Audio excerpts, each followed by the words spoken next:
कहानी श्रीमद् भागवत की है। जब मनु वंश की चौथी पांचवी पीढ़ी ही थी, स्वर्ग में इंद्र का राज्य था। एक बार दुर्वासा ऋषि के अपमान के कारण इंद्र को उनके शाप का भागी बनना पड़ा। दुर्वासा ऋषि के शाप के कारण इंद्र बलहीन हो गया। इंद्र को बलहीन देख दैत्यों ने स्वर्ग में उत्पात मचाना शुरू कर दिया। इंद्र कहीं जाकर छिप गए। इस पर दैत्यों का साहस और बढ़ गया। रोज स्वर्ग पर अलग अलग तरह से हमले होने लगे। तब अन्य देवताओं ने सप्त ऋषियों से मंत्रणा करके धरती के उस समय के सबसे तेजस्वी राजा नहुष को स्वर्ग का राजा बना दिया। नहुष वीर और प्रतापी थे। उनके प्रभाव के कारण दैत्य फिर शांत बैठ गए और स्वर्ग में शांति हो गई। लेकिन स्वर्ग का राजपद और इंद्र का आसन मिलने के कुछ ही दिनों में नहुष पर सत्ता और शक्ति का नशा छाने लगा। वो अपनी मनमानियों पर उतर आया। इंद्र का पद मिलने के बाद उसने इंद्र की पत्नी शची को भी अपने सामने पेश होने का फरमान सुना दिया।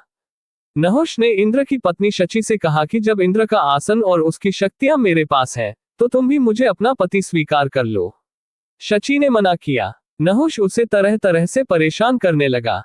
तब परेशान होकर शची देवगुरु बृहस्पति के पास गई, उन्हें सारी बातें बताई। नहुष की मनमानियों से सभी ऋषि भी परेशान थे। तब देवगुरु ने शची को एक युक्ति सुझाई। उन्होंने शची से कहा कि तुम नहुष का प्रस्ताव मान लो और उससे कहो कि अगर वो सप्त ऋषियों को कहार बनाकर खुद उनकी डोली में बैठकर आए तो तुम उसको अपना पति स्वीकार कर लोगी।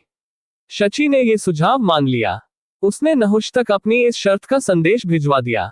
शची का संदेश पाकर नहुष खुश हो गया और उसने सप्तऋषियों को डोली उठाने का आदेश दिया। मजबूरी में ऋषियों को नहुष की बात माननी पड़ी, लेकिन वृद्ध होने के कारण वे तेज नहीं चल पा रहे थे।